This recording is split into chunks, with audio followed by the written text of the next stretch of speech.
நம் ஆண்டவர் இயேசு கிறிஸ்துவின் நாமத்தினால் மகிழ்ச்சியும் சமாதானமும் நம் அனைவரோடும் இருப்பதாக.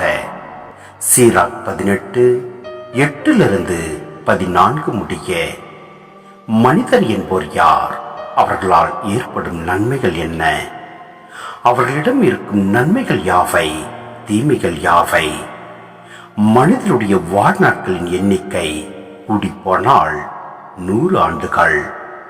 நித்தியத்தோடு ஒப்பிடும்போது அந்த சில ஆண்டுகள் கடல் நீரில் ஒரு துளி போன்றவை, கடல் மணலில் ஒரு துகள் போன்றவை.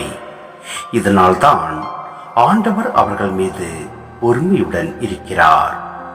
தம் இரக்கத்தை அவர்கள் மீது பொழிகிறார். அவர்களின் அழிவு இரக்கத்தக்கது என அவர் கண்டறிகிறார். அளவுக்கு மிகுதியாகவே அவர்களை மன்னிக்கிறார். மனிதர் அடுத்திருப்பவருக்கே இரக்கம் காட்டுகின்றனர். ஆண்டவர் எல்லா உயிருக்கும் இரக்கம் காட்டுகிறார். அவற்றை கண்டிக்கிறார், பயிற்றுவிக்கிறார், அவற்றுக்கு கற்றுக் கொடுக்கிறார். இடையர்கள் தங்கள் மந்தையை தங்களிடம் மீண்டும் அழைத்துக் கொள்வது போல் அவரும் செய்கிறார். தாம் அளிக்கும் நற்பயிற்சியை ஏற்றுக்கொள்வோர் மீதும் தம் தீர்ப்புகளை ஆர்வத்துடன் தேடுவோர் மீதும் இரக்கம் காட்டுகிறார்.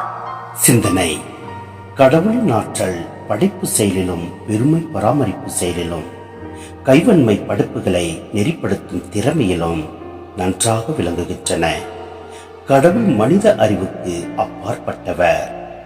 கடவுள் முன்னிலையில் மனிதரின் சிறுமை எத்தகையது என்பதையும் ஆண்டவரின் இரக்கம் எத்துணை இணையற்றது என்பதையும் இங்கு நாம் பார்க்கின்றோம்.